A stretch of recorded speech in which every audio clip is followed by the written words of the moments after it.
오늘 우리에게 주신 하나님의 말씀을 읽도록 하겠습니다. 오늘 우리에게 주신 하나님의 생명의 말씀은 신약 성경 195페이지 사도행전 5장 33절에서 42절까지 말씀입니다.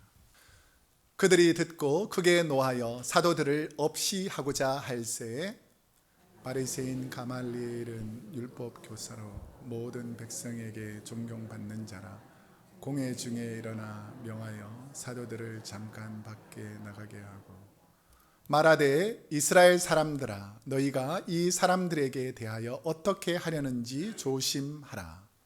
이전에 되다가 일어나 스스로 선전하며 사람이 약 400명이나 따르더니 그가 죽임을 당하며 따르던 모든 사람들이 흩어져 없어졌고 그 후에 호적할 때에 갈릴리에 유다가 일어나 백성을 꾀어 따르게 하다가 그도 망한즉 따르던 모든 사람들이 흩어졌느니라.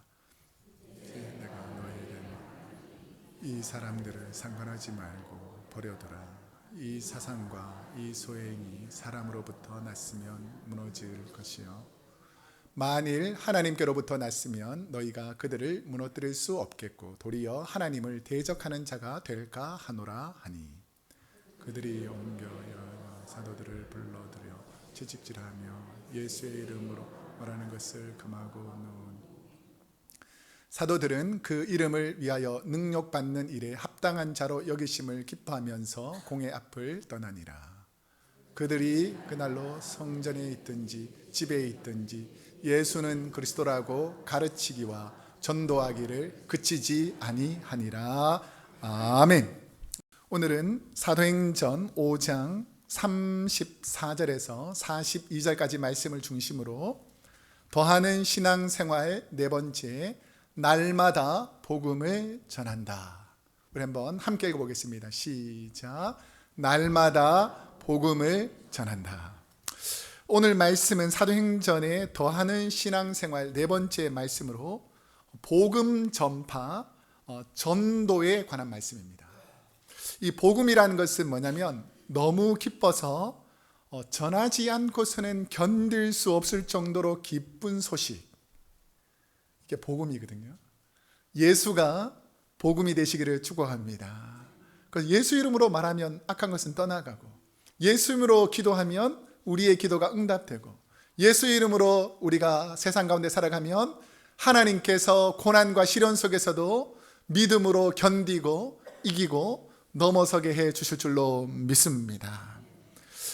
그런데 기독교의 복음은 그냥 비닐하우스에 있는 화초처럼 그냥 온순하게 고난 없이 이 기독교가 이 땅에 온 것이 아니라 수많은 핍박과 고난과 어려움 속에서도 마치 추운 겨울을 뚫고 피어난 아름다운 봄꽃처럼 고통과 시련을 이기고 나아갈 때에 더 높은 가치의 은혜가 있다는 것이죠. 그러니까 평범하게 살 때는 사람들하고 인사하고 악수하고 마주보고 밥 먹는 것이 그리 대단한 일이 아니었는데 요즘같이 누가 하면 인상을 다 쓰면서 혹시나 저거 코로나 아닌가 생각하는 분들이 있는 이 사회에서는 얼마나 불안하고 두려움이 많습니까? 하지만 하나님께서 고난을 통해서 더 큰 믿음을 주실 줄로 믿습니다. 고난을 통해서 두려움이 생긴 사람은 걱정과 염려가 많아서 하나님과 세상 사람들 앞에서 이 부끄러운 존재가 되고 고난과 시련 속에서 믿음으로 이긴 사람들은 오히려 그 고난을 통해서 저 사람이 진짜 예수 믿는 사람이구나, 저 사람들이 크리스찬이구나라고 오히려 이 안디옥 교회에서 이 사람들은 그리스도인이다 라는 이름이, 별명이 생기게 되었다는 것이죠. 우리 한국이 자랑하는 시인 중에서 특별히 일제시대 민족의 고통을 대변하면서 독실한 기독교 가정에 윤영석, 우리 교회는 김영석 집사님이 계신데 여기는 이분은 윤영석 장로님의 아들로서 1917년 태어나서 27살의 나이로 화려한 꽃을 피우지 못한 우리에게 서시로 유명한 시인이 누구죠? 윤동주라는 시인입니다. 제가 10년쯤 전에 우리 교회 전에 있던 교회에서 한 중국 선교하면서 윤동주라는 분의 모교를 방문한 적이 있습니다. 그 연교 쪽에 있는. 그래서 윤동주 시인의 시집에 보면 이분이 쓴 시가 시집으로 발간되었는데 그 시집 이름이 뭐냐면 하늘과 바람과 별과 시라는 시집이 있습니다. 그 시집에서 제일 먼저 이 시집을 여는 시, 그 서시라 그러죠. 그래서 윤동주의 시집의 첫 번째 시, 여는 시가 이 서시입니다. 우리 중고등학교 때 워낙 많이 읽고 암기해서 웬만하면 다 알 텐데 이 시의 의미가 어떤 것인지를 우리가 잘 알고 있지만 또 깊은 의미가 숨어 있거든요. 한번 서시 우리 한번 함께 읽어보겠습니다. 죽는 날까지. 시작. 죽는 날까지 하늘을 우러러 한 점 부끄러움이 없기를. 잎새가 이는 바람에도 나는 괴로워했다. 별을 노래하는 마음으로 모든 죽어가는 것을 사랑해야지. 그리고 나에게 주어진 길을 걸어가야겠다. 오늘도 별이 바람에 스치운다. 잘 아시겠지만 이분은 그냥 평범한 시를 쓴 것이 아니고 고통받고 억압받던 일제시대에 민족의 해방을 위해서 쓴 시기도 하고, 하늘을 우러러라는 것은 그냥 보이는 스카이 이 하늘이 아니고 이 독실한 크리스찬으로서 하나님 앞에서 내가 부끄러움 없는 그런 믿음 생활을 잘 지키는 사람으로 살아가겠다라는 표현이기도 합니다. 그 여러 의미 속에서 제가 읽으면서 가장 마음에 와닿았던 부분은 뭐냐면, 나에게 주어진 길을 걸어가야겠다. 아무리 고난과 시련과 어려움 속에서도 일제가 핍박한 어려움 속에서도 나에게 주어진 고국의 민족의 해방과 어려움을 내가 잘 이겨나가야겠다라는 그 시에 함축된 여러 가지 의미들이 있다는 것입니다. 그래서 이 윤동주라는 시인 한 분이 시를 지어서 발간함으로 인해서 수많은 이 시를 읽는 사람들이 그 마음속에 하나님이 도와주셔서 이 나라의 민족이 다시 일제에서 해방되기를 원합니다 라는 그런 마음을 품게 한 시가 바로 윤동주의 시들이라는 것이죠. 그런데 세계에서 가장 짧은 시로 노벨 문학상을 받은 시가 있습니다. 그러니까 세상에서 제일 짧은 시인데 노벨 문학상, 세계에서 가장 높이 평가하는 게 노벨상 아닙니까? 노벨 문학상을 받았는데 세계에서 제일 짧은 시가 있어요. 그게 뭐냐면 프랑스에서 저항시인, 그때 저항하면서 쓴 시인 중에 쥘 르나르라는 분이 쓴 시가 있는데 제목이 뱀입니다. 뱀. 근데 시 내용이 아주 심플한데 Snake too long. 이게 시 내용이에요. Snake too long. 뱀, 한국어로 보면 뱀 너무 길다. 야, 이게 무슨 시냐? 이것도 시라고 썼냐? 라고 생각하면서 이게 무슨 노벨 문학상까지 줄 만한 시의 내용이냐? 이렇게 생각할 수 있잖아요. 근데 이 짧은 시 안에 엄청난 내용이 함축되어 있기 때문에 노벨 문학상을 받을 수 있었던 겁니다. 그 내용이 뭐냐면, 그 쥘 르나르가 활동하던 시기에는 뱀, 사탄과 같은 히틀러가 통치하는 시기였어요. 그러니까 뱀, 이 사탄과 같은 히틀러가 통치하는 시간이 너무 길다. 너무 길다 안에는 이 엄청 내용이 내포된 거예요. 그 악한 인간, 그 독한 사람, 그의 통치가 역겹다, 두렵다, 싫다, 이런 내용들이 다 포함됐는데 내용이 뭐냐면 Snake too long. 뱀, 이 악한 것이 통치하는 기간이 너무 길다 라는 이 짧은 내용이지만 엄청난 내용들이 포함되어 있기 때문에 이 시가 노벨 문학상을 받을 수 있었던 것입니다. 이처럼 우리가 살아갈 때 이 복음을 모르는 사람들에게는 Snake too long, 그게 무슨 시냐라고 생각할 수 있고, 복음, 예수님이 뭐 대단하냐라고 생각할 수 있지만, 예수님에 대해서 알아가고 예수님의 그 깊이를 아는 사람들은 주님이 정말 복음이구나 라는 것을 깨달을 수 있다라는 것이죠. 오늘 우리가 읽었던 이 사도행전 5장에도 보면 12사도를 통해서 나면서부터 걷지 못하던 장애인들이 걷기 시작하고, 수많은 병자들, 귀신 들린 자들이 낫는 성령의 기적들이 막 일어나니까 마치 독일의 나치가 유대인들을 학살했던 것처럼 이제는 이 종교 지도자인 유대인들이 기독교인들을 핍박하고 고난을 주던 시기에 두려움과 떨림으로 도망가거나 피하지 않고 오히려 담대하게 복음을 전하는 이 스토리가 오늘 본문에 보면 나옵니다. 백성들이 12사도들이 행하는 기적과 복음을 믿고 따르자 대제사장들과 사두개인들의 마음속에는 어떤 마음이 생기냐면, 오늘 보면 앞부분에 있는 5장 17절과 18절 한번 함께 읽어보겠습니다. 시작.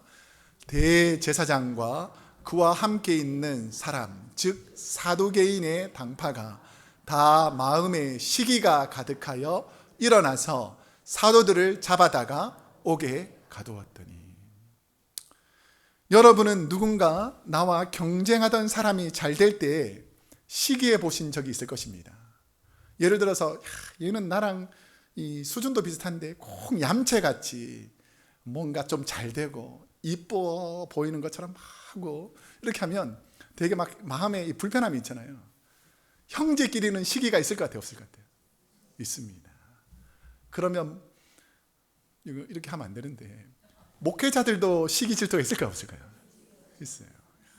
어느 교회 잘 된다 그러면 괜히 잘 돼야 되는데 우리 교회는 왜 안 될까 막 이렇게 시기 질투하는 마음이 은연중에 생길 수 있는데, 바리새인과 제사장 이런 사람들도 하나님의 나라가 확장되고 복음이 전해지면 기뻐야 되는데 오히려 그 마음속에 뭐가 가득하다고요? 시기가 가득하다는 것입니다. 그러면 왜 우리가 신앙생활하면서 시기심을 가지시는 것이 좋지 않느냐? 이게 마음에만 상처가 있는 게 아니고요. 잠언 14장 30절에 보면 한번 함께 읽어보겠습니다. 시작. 시기는 뼈를 썩게 하느니라. 남은 모르지만 내가 막 누군가를 시기하고 질투하고 미워하면 내 뼈가 어떻게 된다고요?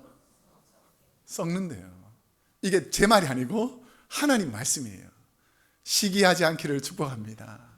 남 잘 될 때 격려해 주기를 축복합니다. 근데 우리 마음속에는 놀부심보 같은 게 있어가지고 남 잘 될 때 자꾸 시기하고 질투하는 마음, 이런 마음들이 있는데 결국은 이것이 자기의 영혼과 마음과 육신까지 다 썩게 한다는 것이죠. 자, 그렇게 제사장들이, 이 사두개인의 당파들이 예수 믿는 사람들이 잘 되는 것을 시기하는 이 시점에서 악한 일들을 이제 시작합니다. 마음이 병든 대제사장의 시기로 옥에 갇힌 12사도들, 예수님의 제자들을 옥에 가두어 버리게 되는 일이 벌어집니다. 19절과 20절 한번 함께 읽어보겠습니다. 시작. 주의 사자가 밤에 옥문을 열고 끌어내어 이르되 가서 성전에 서서 이 생명의 말씀을 다 백성에게 말하라 하며. 시기하던 바리새인과 제사장들이, 사두개인들이 이 산헤드린 공회 안에 있는 군병들을 이용해 가지고 예수님을 잡던 그 군병들이 12사도를 다 잡아가지고 심하게 채찍질하고 때리고 감옥에 가둔 거예요. 자, 그러면 얼마나 절망스럽고 낙심이 되겠습니까? 그런데 놀라운 기적이 벌어지는데 갑자기 밤에 천사, 하나님의 사자가 나타나서 옥문을 쫙 열어주는 거예요. 자, 여러분들이 막 고난받고 힘들다가 옥문에서 다 풀려났어요. 여러분 같으면 그 다음 행동이 어떻게 되겠습니까? 1번, 반대 방향으로 열심히 도망간다. 2번, 복음은 입 밖에도 내지 않는다. 다시 잡혀갈 수 있으니까. 그런데 천사가 딱 마지막에 한 말이 뭐였죠? 이 생명의 말씀을 다 백성에게 말하라. 여러분 같으면 했겠어요? 안 했겠어요? 예, 할 수 있기를 축복합니다. 쉽지 않아요. 예를 들어서 내가 북한에 가서 이제 겨우 변명을 해가지고 선교사 아니라고 풀려났는데 나오자마자 성령님께서 나는 선교사입니다, 예수 믿으세요 이러면 금방 풀어졌던 그 간수들이 뭐라 그랬어요? 저놈 거짓말쟁이였구나, 풀어줬더니 본색을 드러내고, 이렇게 할 수 있기 때문에 절대 말할 수 없는 상황이잖아요. 그런데 천사가 말하고 하니까 이 12사도들은 풀려나자마자 똑같이 예수를 구주라고 전하기 시작합니다. 저와 여러분 중에도 복음을 받고 구원을 받은 이후부터 이 12사도에게는 이전에는 사람을 두려워하고 환경을 두려워하고 예수님 말씀을 드렸지만 믿음이 없었는데 그들 안에 성령이 가득 차니까 담대함이 생기고 기적이 일어나고 성령의 능력을 경험하니까 웬만큼 외부에서 협박하고 위협해도 흔들리지 않는 믿음으로 성령이 우리를 다스려 주시더라는 것입니다. 그래서 성령을 받는 것은 구원이라면 구원받은 자가 성령의 능력으로 치료의 광선을 발하고 어둠의 세력을 몰아내고 악한 것을 무찌러낼 수 있는 힘은 성령 충만할 때만 일어납니다. 그래서 여러분이 성령 충만해야 악한 것을 몰아낼 수가 있다는 것이죠. 여러분 성령 충만해지시기를 축복합니다. 그래서 성령 충만한 삶을 가지고 제자들이 막 복음을 전하기 시작하는 거예요. 자, 왜 이렇게 복음을 전할 수 있었는가? 예수님의 말씀이 있습니다. 요한복음 14장 12절 한번 읽어보겠습니다. 시작. 내가 진실로 진실로 너희에게 이르노니 나를 믿는 자는 내가 하는 일을 그도 할 것이요 또한 그보다 큰 일도 하리니 이는 내가 아버지께로 감이라. 예수님께서 하신 말씀이에요. 예수님이 병든 자, 고통당하는 자, 귀신 들린 자를 성령의 능력으로 무찔러냈던 것처럼 예수님이 천국 갈 때 성령이 우리에게 임하는데 성령이 임한 사람은 예수님이 한 것보다 더 큰 능력으로 악의 세력을 몰아낸다는 것입니다. 그래서 이 역사적으로 기독교 역사를 보면 이 수많은 성령의 역사가 일어났다라는 것을 알 수가 있습니다. 제가 이전 교회 거는 설명하지 않더라도 우리 교회 안에서만 제가 하나님께 성령의 충만함으로 간절히 성도들이 연합해서 기도하고 때로는 좀 힘든 상황, 비밀스러운 상황들은 제 방에서 저희 아내하고 또 합심해서 기도할 때 일어났던 기적들이 많아요. 제가 몇 가지만 설명하면 우리가 다 아는 내용인데 당사자도 있어서 좀 죄송하지만 제가 처음에 우리 교회 부임한 지 몇 년 지나지 않아서 우리 교회에 한 집사님 가정의 딸이 뇌에 엄청난 어려움이 있었어요. 그러니까 막 아이가 사경을 헤매고 또 죽을 수도 있다. 그러니까 얼마나 두렵고 떨리겠습니까? 그러니까 온 교인들이 힘을 합쳐가지고 간절히 기도했어요. 나았을까요? 안 나았을까요? 나았습니다. 사람들은 죽을 수도 있다, 어려움이 있다, 어려움을 당한다라고 말하지만 하나님께 기도하며 믿고 간구한 것을 역사하는 힘을 통해서 경험한 사람들은 그걸 믿어야 된다는 것이죠. 여러분 우리 교회를 통해서 하나님께서 역사한 줄로 믿습니다. 제가 전에도 몇 번 말씀드린 한 젊은 가정인데 집사님 가정 갑자기 안면이 딱 이렇게 틀어졌어요. 직장에서 이제 그만 나오라 그러고 집안에서 일을 하라는 거예요. 얼마나 가정에 힘든 일이 생기겠습니까? 그러니까 두려움이 있으니까 저한테 찾아왔어요. 금요일 아무도 없을 때. 그래서 저희 가정하고 그 두 가정이 저희 방에서 간절히 기도했습니다. 이거 좀 하나님께서 좀 빨리 치료해서 회복되기를 원합니다. 몇 주 후에 나았을까요? 안 나았을까요? 네, 다 나았습니다. 그 외에도 제가 말할 수 없는 여러 가지 기적들을 하나님께서 베푸십니다. 믿느냐 안 믿느냐가 문제지 믿고 기도하면 하나님께서 역사할 줄로 믿습니다. 오늘 일부 예배 마치고도 지난주에 한 분이 암이 생겼다고 한 가정이 또 기도 부탁을 했어요. 알려고는 하지 마세요 누군지. 오늘 간절히 기도했어요. 그분들이 막 마음에 있는 죄악 때문에 막 눈물 흘리면서 회복을 위해서 기도합니다. 그분들도 하나님께서 치료의 광사를 발해서 회복시켜 주실 줄로 믿습니다. 이처럼 우리 주위에는 두렵고 떨리는 상황에 있는 사람도 많지만 하나님이 살아계심을 확실히 경험하는 사람들은 이제는 두려움이 떠나가 버리고 하나님께서 지키신다는 믿음으로 담대해지는데 오늘 이 12제자들이 그렇게 담대하게 바뀌었다는 것입니다. 여러분도 바뀔 줄로 믿습니다. 옥에서 풀려난 12사도들이 다시 예루살렘에서 복음을 전하다가 하나님의 말씀으로 막 복음을 전하니까 금방 사내리딘 공회에서 풀어준 이 제사장들이 마음이 어떻겠습니까? 풀어줬더니 이것들이 또 우리 말을 듣지 않네. 이런 또 악한 마음이 생길 거 아니에요? 그래서 다시 또 잡아옵니다. 자, 28절에서 29절 함께 읽어보겠습니다. 시작. 이르되 우리가 이 이름으로 사람을 가르치지 말라고 엄금하였으되 너희가 너희 가르침을 예루살렘에 가득하게 하니 이 사람의 피를 우리에게로 돌리고자 함이로라. 베드로와 사도들이 대답하여 이르되 사람보다 하나님께 순종하는 것이 마땅하니라. 자, 이 말씀을 잘 들어보셔야 돼요. 베드로, 야고보, 요한 이 사람들 겁쟁이였어요. 예수님 돌아가신 다음에 다 도망갔습니다. 그런데 성령을 충만하게 딱 받고 나니까 성령이 지금 나와 함께 동행하는 것을 경험하니까 누가 내게 칼을 대든지 누가 나에게 돌을 던진지 전혀 두렵지 않다는 거예요.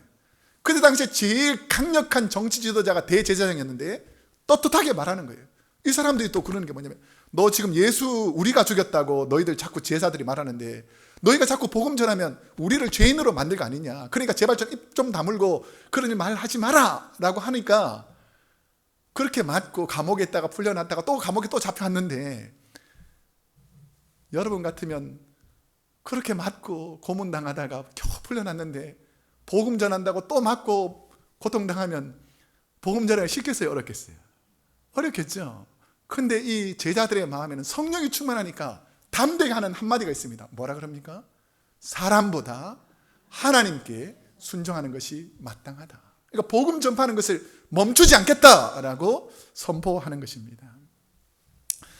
저와 여러분도 사람은 쉽게 잘 변하지 않는다는 것을 잘 압니다. 그런데 성령을 경험한 사람, 아무리 악한 기질과 아무리 거짓되고 세속적이고 멸망의 길을 갔던 사람들이라도 예수님을 제대로 만나는 사람, 성령 충만한 사람은 하나님께서 바꿔주시는 줄로 믿습니다.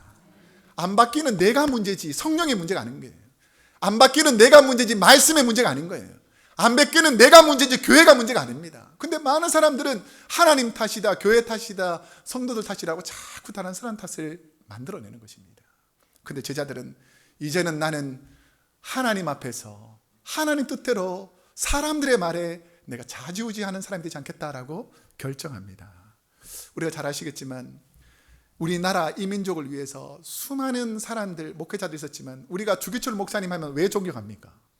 많은 사람들이 다 신사참배한다고 쫓아다닐 때에, 세상과 타협할 때에 주기철 목사님은 나는 절대 할 수 없다라고 하나님 앞에 섰으니까 하나님 앞에 선 사람들을 많은 후대들이 기억하는 거예요.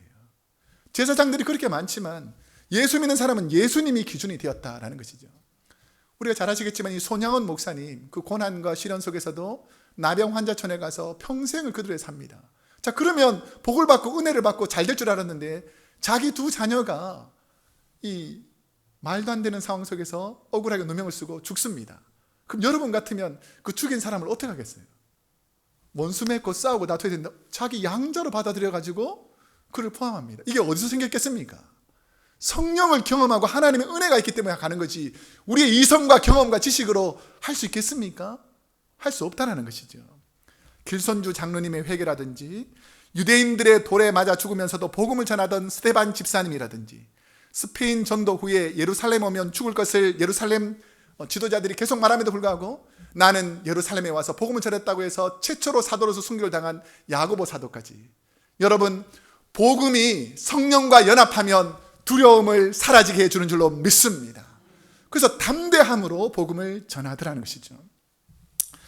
산헤드린 공회에서 이 제자들, 베드로와 제자들이 죽을 위기에 처해졌을 때에 하나님께서는 누구를 예비해 두시는가? 자, 오늘 본문 34절에서 35절 함께 읽어보겠습니다. 시작. 바리새인 가말리엘은 율법 교사로 모든 백성에게 존경을 받는 자라. 공회 중에 일어나 명하여 사도들을 잠깐 밖에 나가게 하고 말하되 이스라엘 사람들아, 너희가 이 사람들에게 대하여 이렇게 하려는지 조심하라. 어떻게 하려는지 조심하라. 이 말이 뭐냐면 하나님의 뜻을 잘 모르는 성령의 능력이 아닌 너희 마음대로 판단해서는 안 된다. 네가 판단하는 것이 어쩌면 틀렸다면 어떻게 할 거냐라고 판단하기 전에 조심해서 판단하라고 말하는 거예요. 자, 그럼 이 가말리엘이라는 분이 도대체 누구에게 이렇게 강력한 파워가 있는가를 생각해 보니까 이 가말리엘이라는 분은 그 당시 유대인들 중에서 가장 영향력 있는 랍비, 스승 같은 분이 있을 거 아닙니까? 예를 같으면 뭐 한국교회에 가장 영향력 있는 목회자 하면 뭐 영락교회, 한경직 목사님 하면 영향력이 있잖아요.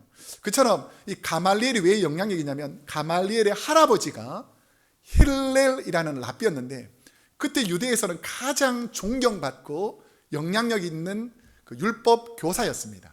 그러니까 힐렐이라는 사람의 손자라고 하니까 힐렐 학파를 이 가말리엘이 연결해서 오거든요. 그래서 성경을 너무너무 잘 가르치고 율법을 잘 가르쳤습니다. 힐렐의 손자인 가말리엘을 통해 가지고 율법을 또 잘 배운 한 분, 성경에 나오는 분이 있어요. 누군지 아세요? 사도 바울. 나는 가말리엘의 문화생이다라고 할 정도로 자기가 가말리엘이 배운 것을 자랑합니다. 근데 이 가말리엘이 또 누구냐면 우리 누가복음 2장에 보면 예수님을 기다렸던 연세 많은 한 노인 중에서 시므온이라는 사람이 있어요. 시므온. 그 시므온의 아들이 이 가말리엘입니다. 그처럼 이 유대교 율법과 주님을 기다렸던 것과 이 신앙이 가말리엘에게는 잘 연결되어 있던 사람이라는 것이죠. 그러니까 메시아도 기다리고 하나님 말씀을 잘 알던 사람이 이 가말리엘인데 이 가말리엘이 한 가지 제안하는 것이죠. 이 사람들이 하나님의 뜻 같으면 우리가 이렇게 방해해서는 안 되고, 하나님의 뜻이 아니면 하나님께서 이 세력들을 멸할 것이다 라는 것이죠. 어느 모임에서든지 말을 주도하는 사람들이 있습니다. 말은 영향력이 있고 주위 사람들의 마음을 움직이게 하기 때문에 누가 말하느냐가 참으로 중요합니다. 그런데 12사도들을 이 산헤드린 공의에서 화가 난 이 제사장들과 대제사장의 마음을 탁 정리하는 사람이 있는데, 이 사람이 누구라고요? 가말리엘이라는 사람입니다. 가말리엘이 그럼 무슨 제안을 하는가? 자, 38절에서 39절 함께 읽어보겠습니다. 시작. 이제 내가 너에게 말하노니 이 사람들을 상관하지 말고 버려두라. 이 사상과 이 소행이 사람으로부터 났으면 무너질 것이요, 만일 하나님께로부터 났으면 너희가 그들을 무너뜨릴 수 없겠고 도리어 하나님을 대적하는 자가 될까 하노라 하니. 이 가말리엘이 아주 지혜롭게 하나님의 뜻을 전하는 거예요. 이 가말리엘이 예를 든 이 두 사람이 우리 읽지는 않았지만 그 앞부분에 나오는데, 이게 드다와 유다라는 두 인물이 등장합니다. 드다와 유다. 이 사람들의 이야기는 이 사도행전은 짧게 나오지만 이스라엘 역사 속에 실존했던 인물이기 때문에 이스라엘 고대사를 쭉 연구한 요세푸스라는 분이 이스라엘 고대사를 쭉 기록하거든요. 근데 이 드다와 유다는 18권과 20권, 이 두 권의 책에 드다와 유다에 대한 스토리가 나옵니다. 이 가말리엘이 주장한 드다는 쿠소피스 파터스라는 유다 총독이 통치할 때에 자기가 하나님의 예언자라고 하면서 사람들을 끌어모은 사람이 있어요. 오늘날 그 이만희처럼 내가 하나님께서 보낸 이긴 자다, 선지자다 이렇게 하면서 했는데, 이만희가 주장하는 것 중에서 나는 안 죽는다. 죽을 것 같아요, 안 죽을 것 같아요? 죽습니다. 그러니까 이게 거짓이 드러나니까 다른 무리들이 안 죽는다고 그랬는데 죽네, 이런 것처럼 드다가 나는 이런 하나님의 선지자라고 그랬는데 전혀 그게 삶으로 안 드러나니까 다른 무리들이 쓱 없어진 것처럼, 가말리엘이 주장하는 것처럼 말하는 게 뭐냐면 드다처럼 이게 가짜면 그냥 쓱 사라질 것이다. 그 다음에 두 번째 든 인물은 유다인데요, 사이레니우스라는 총독 때에 추종자들이 반란을 일으킵니다. 로마에 반란을 일으켜가지고 우리가 뭔가 해보자라고 했는데 이 유다가 결국은 다 멸망당합니다. 자, 그래서 어쩔 수 없이 시간이 지나면 가짜는 다 사라질 건데, 우리가 괜히 12사도들이 만약에 가짜면 시간 지나면 다 없어질 것이고, 만약에 이 12사도가 진짜 하나님이 보낸 메시아를 통해서 하는 역사라면 우리가 그들의 일을 방해하면 누구의 일을 방해하는 겁니까? 하나님의 일을 방해하는 거니까 우리가 조심해서 시간을 두고 판단하자라고 말하는 것이죠. 교회에서도 목장에서도 가정에서도 하나님의 마음을 가진 한 사람의 선한 말이 중요합니다. 아이고, 손 잡으면 죽는다더라. 야, 손 잡지 말자. 혹시 쳐다봐도 이 병 걸린다더라. 절대 쳐다보지 말자. 진짜일까요, 가짜일까요? 시간 지나면 다 가짜인데, 가짜가 너무 진짜처럼 있다 보니까 가짜를 믿는 시대가 된 거죠. 그러니까 이 예수의 복음이 진짜인데도 불구하고 가짜들이 자꾸 말하니까 흔들리는 거예요. 여러분, 모든 상황과 현실을 부정의 눈으로 평가하지 마시고 하나님이 주시는 긍정의 눈으로 볼 수 있기를 축복합니다. 하나님이 도와주시면 할 수 있습니다. 주님이 보여주신 섬김으로 문제를 해결해 봅시다 라고 목장에서, 가정에서, 삶 속에서 만나는 사람에게 긍정의 은혜를 전하기를 축복합니다. 우리 한번 연습해 보겠습니다. 안 돼! 실패했어! 죽을 거야!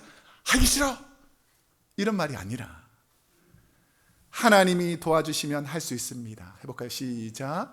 하나님이 도와주시면 할 수 있습니다. 주님이 보여주신 섬김으로 해봅시다. 시작. 주님이 보여주신 섬김으로 해봅시다. 이렇게 하나님의 도우심을 가지고, 섬김을 가지고 하나님의 사랑으로 하게 되면 저 사람들이 바로 크리스찬이구나, 저 사람들이 바로 크로스웨이 교회 성도구나, 저 가정이 참으로 귀한 가정이구나, 믿지 않는 사람들이 하나님의 역사를 경험하게 되면 주님께로 돌아오더라는 것입니다. 저는 우리 크로스웨이 교회가 반드시 그런 교회가 될 줄로 믿습니다. 산헤드린 공회에서 풀려난 사도들은 복음 전파를 그만두라는 협박에도 어떻게 하는가? 자, 41절 42절 마지막 절인데 함께 읽어보겠습니다. 시작. 사도들은 그 이름을 위하여 능력받는 일에 합당한 자로 여기심을 기뻐하면서 공회 앞을 떠나니라. 그들이 날마다 성전에 있든지 집에 있든지 예수는 그리스도라고 가르치기와 전도하기를 그치지 아니하니라. 우리 40절에도 나오겠지만 사도들이 채찍에 많이 맞고 나서 능력받는, 이 제사장들도 그냥 풀어주면 좀 체면이 안 쓸 거 아니에요. 잡아왔으니까 그 채찍으로 때리고 막 고통 준 다음에 멸시와 모독, 너 한 번만 더 전하면, 한 번만 더 예수에 대해서 말하면 가만두지 않겠다고 딱 능력받는 일 하면서 딱 보냈어요. 자, 이 부분을 우리가 상상해 보면 제자들이 어떤 마음으로 풀려났을 때 나왔을 것 같아요. 아이고, 다시는 전하지 말자. 아이고, 또 맞으면 어떡하냐. 이런 마음으로 나왔을 것 같아요. 서로 손을 딱 잡으면서, 야, 별로 안 아팠지? 이번에는 견딜만 했지? 그 채찍 지난번에 아팠는데, 야, 괜찮지? 야, 괜찮다. 우리 가서 복음 전하자. 뭐 이 정도는 하나님께서 다 이해할 것이라는 담대함으로 또 나와가지고 나오자마자 또 뭐합니까? 가르치기와 전도하기를 그치지 않더라는 것입니다. 이제 한번 여쭤볼 텐데요. 좀 심각한 얘기가 될 수 있는데, 여러분에게 남겨진 시간이 얼마 안 남았다면 여러분은 남은 시간을 어떻게 보낼 것 같습니까? 뭐 너무 길게도 가지 말고, 여러분이 이제 오늘 하루 딱 살고 내일 이제 하나님 나라 가는 거예요. 여러분 오늘 어떻게 살 거예요? 걱정하고 근심하고 내일을 염려하고 이렇게 사실 생각이 없겠죠. 내가 오늘 하루 딱 사는데 내가 오늘 하루를 어떻게 살까를 이제 정리할 거 아니에요. 이와 비슷한 스토리가 있는데 전에도 한번 말씀드렸는데, 러시아의 한 청년이 이제 나라와 민족에 반대한다고 사형 선고를 받았습니다. 그런데 사형장으로 끌려가는데 이제 마지막으로 이제 간수가 죽이기 전에, 총으로 쏴 죽이기 전에, 그래 한 5분 줄 테니까 5분 동안 하고 싶은 말 해봐라, 생각하고 싶은 거 해라. 5분을 준다 그랬어요. 이 친구가 5분을 주면서 뭘 할까 하는데, 같이 사형장에 끌려온 사람들에게 아유 잘 죽어라, 뭐 너도 이렇게 하면서 이렇게 안부 전하면서 한 2분 보내고, 그 다음에 2분은 고향에 있는 부모님과 친구, 친척들에게 하고 싶은 말 하고, 나머지 1분 정도는 하늘을 바라보면서 이렇게 좀 멋있게 죽어야지 이렇게 생각했는데, 이제 5분이 딱 주어졌는데 그렇게 안 되는 거예요. 막 두려움이 있고 걱정이 되고 염려되더니, 친구야 하면서 막 이렇게 막 손을 벌벌 떨고, 옛날에 보니까 나 지금 떨고 있니? 막 이것처럼 막 죽음을 앞서니까 이게 사람이 이성이 있는 거죠. 5분을 줬는데 3분 지나니까 생각이 다 이제 정리가 안 되고 그냥 할 말이 없는 거예요. 그런데 갑자기 불현듯 딱 생각되는 게 뭐냐면, 나는 이제 죽으면 어디로 갈까? 나는 제대로 인생을 살았는가? 내가 28년 동안 이 땅을 살았는데 후회는 없는가? 이런 두려움이 싹 몰려오더라는 것입니다. 그래서 이제 갑자기 칙 하면서 이제 탄환이 딱 정전되니까 갑자기 눈물이 쫙 흐르더라는 거예요. 그러면서 이제 아유 죽는구나 하는 순간에 갑자기 러시아 황제의 사면장을 탁 들고 살아나기 시작하는데, 그 사람이 누구냐면 죄와 벌이라는 소설을 쓴 도스토옙스키라는 사람입니다. 이 사람이 그 다음부터 어떻게 살았을 것 같아요? 인간은 철저하게 죄인이고 그 죄에 대한 대가가 다르는구나. 이처럼 우리 인생에도 죄가 있고 벌이 있는데, 많은 사람들에게 나는 인생을 바로 살고 있는가에 대한 질문하게 됩니다. 제가 똑같이 질문해 보겠습니다. 여러분은 신앙으로 바로 살고 있습니까? 이걸 날마다 점검해야 돼요. 내가 복음을 전한다는 것이 뭐냐면, 내 인생에 오늘 하루밖에 없다면 나는 어떠한 삶을 살면서 인생을 마감할 것인가에 대한 질문이라는 것입니다. 민족이 고통당할 때 함께 고통했던 시인 윤동주라는 그 서시 외에도 제가 참 좋아하는 시가 있는데요. 내 인생의 가을이 오면 이라는 시가 있습니다. 내 인생의 가을이 오면. 제가 한번 읽어드릴게요. 한번 들어보세요. 내 인생의 가을이 오면 나는 나에게 물어볼 이야기들이 있습니다.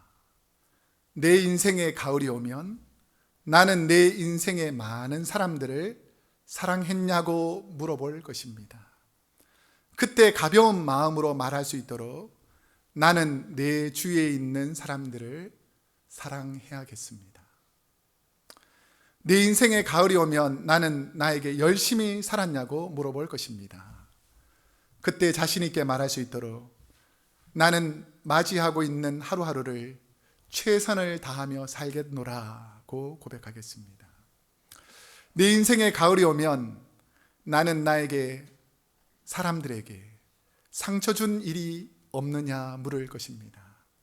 그때 자신 있게 말할 수 있도록 사람들을 상처 주는 말과 행동을 말아야겠습니다. 이게 윤동주가 마지막 자신의 삶을 생각하면서 지은 시입니다. 이제 말씀을 맺겠습니다. 프랑스의 저항시인 쥐를 르나르의 노벨 문학상을 받았던 최고의 짧은 시 제목이 뭐라 그랬죠? 뱀입니다. 뱀. 내용은 뭔 줄 아세요? Snake too long. 뱀 너무 길다. 보통 한국에서 보면 시를 누가 딱 쓰면 답시라는 걸 쓰잖아요. 답시. 누가 이렇게 딱 시를 쓰면 답시를 쓰지 않습니까? 그래서 저도 Snake too long. 뱀 너무 길다. 요게 답시를 하나 제가 한번 생각해 봤어요. 우습다고 웃지는 마시고. 이 사람도 되게 짧게 썼으니까 나도 되게 짧게 하나 만들어 봤어요.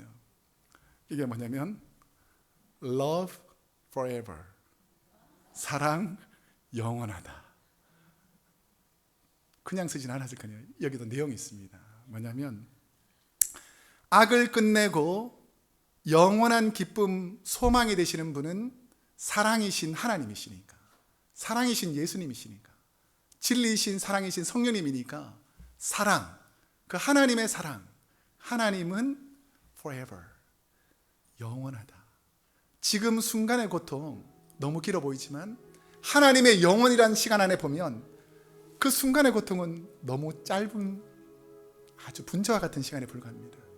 지금 우리가 고통 중에 있고 어려움 중에 있다고 생각하지만 love forever, 하나님의 사랑은 영원하기 때문에 우리는 그 사랑 안에서 기쁨과 감사함으로 이 어려운 순간을 이겨낼 수 있다라는 것이죠. 제가 이전에 살던 그 렌트에서 살던 집의 뒷마당에는 큰 레몬추리가 있었습니다. 그 레몬추리가 크게 막 있는데 아마 우리 사모님도 우리 집 몇 번 왔기 때문에 오기만 하면 다 레몬 따가는 게 그게 하나의 일이었어요. 막 가족들이 막 오면, 우리 뭐 장신 후배들도 오면 막 한 가방씩 따가도 너무 레몬이 많이 달려서 어떨 때 막 속아내기도 힘들 정도로 레몬이 많았어요. 그래서 우리 집에는 레몬 하면 걱정을 하지 않습니다. 레몬이 너무 많으니까. 그런데 우리 아내가 가끔씩 뭐 생선을 굽거나 고기를 하거나 그러면 레몬을 따가지고 오라 그래요. 그럼 제가 뒷마당에 가가지고 레몬 딱 보고 못생긴 거 떨어내고 막 레몬을 만지고 막 그러다 보면 집안에도 레몬 향기가 있지만 제 손에 뭐가 있을까요? 계속 레몬 향기가 있는 거예요. 오늘 갈 때마다 이렇게 향기를 맡으면 기분이 좋습니다. 여러분은 크리스찬입니다. 여러분은 예수의 향기가 나는 사람입니다.